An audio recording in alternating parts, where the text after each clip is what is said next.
Olá, irmãos. Saúdo cada um de vocês com a graça e a paz do nosso Senhor Jesus Cristo. Amém? Meu nome é Miriam Anitta e estamos aqui hoje para estudar um texto escrito pela irmã Carla Juliana Mello. Ela é educadora cristã, líder nacional interina da Mulher Cristã em Missão em Manaus, no Amazonas. E ela escreveu um texto chamado O que há em nossas mãos? E esse texto foi inspirado em Êxodo, capítulo 4, versículos de 1 a 5. E a gente vai ler agora, tá bom? Moisés respondeu: E se não acreditarem em mim? O contexto é que o Senhor estava falando para Moisés que ele tinha que falar com o faraó, porque ele ia tirar o povo lá do Egito para levar, para adorar lá em Canaã. Então ele estava dizendo para Moisés que ele tinha que falar com o faraó para o faraó deixar ele ir. Então Moisés diz assim: Moisés respondeu: E se não acreditarem em mim ou não quiserem me ouvir? E se disserem: O Senhor nunca lhe apareceu? Então o Senhor lhe perguntou: O que você tem na mão? Uma vara, respondeu Moisés. Jogue-a no chão, disse o Senhor. Moisés jogou a vara no chão e ela se transformou numa serpente. Moisés fugia dela, mas o Senhor lhe disse: Estenda a mão e pegue-a pela cauda. Moisés estendeu a mão e pegou a serpente e ela voltou a ser vara. Então o Senhor lhe disse: Faça esse sinal e eles acreditarão que o Senhor, o Deus dos seus antepassados, o Deus de Abraão, o Deus de Isaque, o Deus de Jacó, de fato lhe apareceu. Amém? Senhor Jesus, que nós possamos compreender as verdades eternas que Tu queres que nós saibamos. Que nós possamos, em compreendendo a Tua palavra, colocá-la em prática. É em Teu nome que pedimos. Amém. Bem, então, irmãos, o que há em nossas mãos? A irmã Carla Mello escolheu o versículo 2. Então o Senhor perguntou: que é isso em sua mão? Uma vara, respondeu ele. Bem, irmãos, o Senhor chamou Moisés para uma grande tarefa, uma tarefa Mega Master Plus, que era tirar o povo do Egito e levar aquele povo lá para a terra prometida, onde Deus queria que eles fossem. Logicamente que Deus conhecia Moisés. Deus conhecia Moisés mais do que ele mesmo, Moisés, se conhecia. E Deus sabia o que estava fazendo, pois ele tinha escolhido e tinha designado Moisés para essa tarefa. Então, ao longo do tempo da vida de Moisés, ele foi preparando desde o seu nascimento para aquele momento, o momento de levar o povo para Canaã. Moisés, sem dúvida alguma, era a pessoa escolhida para atender os desígnios de Deus, aquilo que Deus tinha programado, o propósito de Deus para o povo dele. E o mesmo acontece conosco, assim como aconteceu com Moisés, acontece com cada um de nós. Deus tem um chamado para mim, Deus tem um chamado para o irmão, Deus tem um chamado para a irmã. Cada um de nós temos um chamado. Talvez esse chamado não seja assim, Mega Master Plus, tão grande como o de Moisés. Ou talvez não seja tão grande como aquele irmão lá que a gente conhece, que senta do nosso lado, que tem um chamado maravilhoso, que a gente fala: nossa, que chamado lindo, né?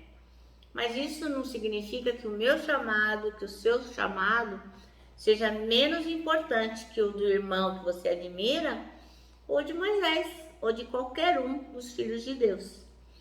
Por quê? Porque tudo, qualquer coisa que o Senhor nos chamar para fazer, no começo pode nos pregar um grande susto, né? Falar: não, eu não sei fazer esse negócio não.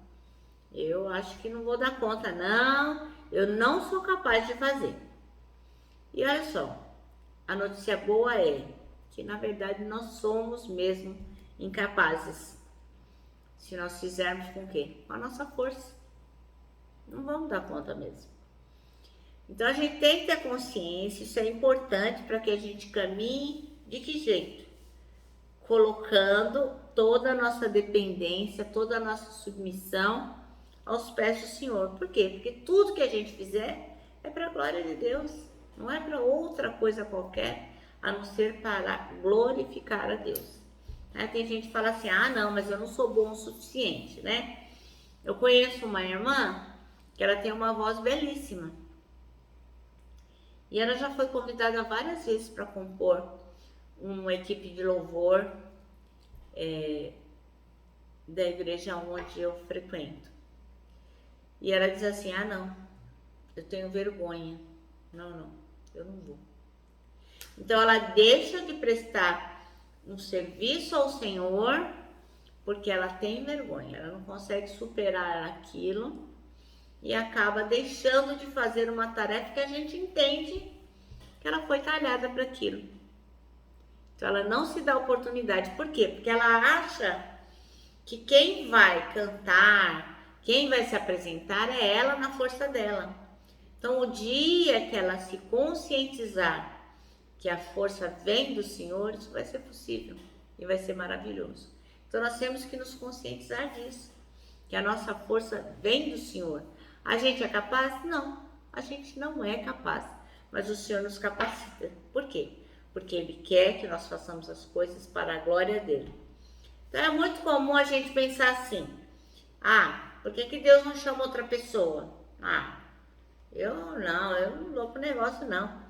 Fulano lá pode fazer muitas vezes melhor que eu. O cara é muito mais capacitado. Só que assim, irmão, Deus não está chamando fulano, Deus está chamando você. É com você que Ele está falando. Então, se você tem no seu coração que Deus tem um trabalho para você, Deus quer te dar uma tarefa, não queira empurrar para ninguém, porque essa tarefa é sua. Então, Ele quer que você a execute. Porque, na verdade, Deus não precisa de nós. Ele não precisa de nós, nem do nosso trabalho, nem da nossa pessoa, não precisa da nossa glorificação. Não precisa de nada disso. Mas Ele faz questão de contar conosco, né? Por quê? Porque nós somos únicos, somos ímpares. Criou Deus, cada um de nós, a sua maneira, de forma que não temos as digitais umas iguais às outras. Então, se Deus escolheu você, é porque você é único e Ele quer contar com você. Então, a gente pode ter até o mesmo talento que a outra pessoa, mas a forma como a gente expressa esse talento é só nossa, ninguém vai fazer igual.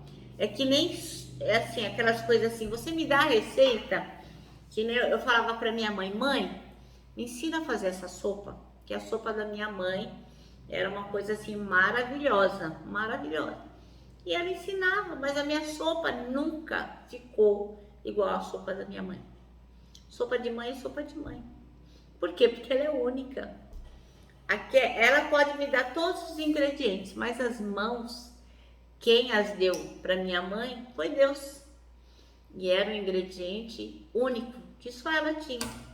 Então, irmãos, fica atento. Quando você tem uma tarefa para fazer para você, para Deus, lembra que é você quem deve executar, não é o outro. Porque a sua forma de executar aquilo é única. Deus quer ser glorificado através de cada instrumento que Ele criou, né? É nisso que Ele se alegra. Então, o que a gente precisa para cumprir a tarefa a qual Deus está nos chamando, né? O que é que nós temos em nossas mãos? O Senhor quer que a gente use as nossas mãos para que Ele possa nos usar. Então, da forma que a gente está e como a gente está, aonde a gente estiver, é assim que Deus quer nos usar, né? Porque Ele já deu o suficiente para que nós possamos honrar a tarefa que Ele nos deu. Mas nós temos que ter disponibilidade, né? Ele nos dá o talento, Ele nos dá a condição, Ele nos dá tudo para que a gente possa executar uma tarefa. Mas a gente precisa ter disponibilidade pessoal para isso. Então, irmão, o que é que você tem nas suas mãos? Essa pergunta, só você pode responder. Bem, o nosso manancial termina assim, ó. Senhor, que eu não temo obedecer ao chamado do Senhor para a minha vida. Amém? Bem, meus irmãos, eu termino aqui, ó, o meu abraço fraternal, abraço de ursa, porque tanta coisa cabe num abraço, parece um laço. Quero também, irmãos, que vocês se lembrem aquilo que a gente combinou, que a gente ia repetir todo este ano para nunca nos esquecermos. Aquilo que está em Isaías 40:31. Aqueles que esperam no Senhor, ó, terão suas forças renovadas e, lógico, se disponibilizarão a fazer tudo aquilo que o Senhor nos propõe que façamos. Amém? Bom, eu me despeço aqui com a minha palavra de ordem, que é gratidão.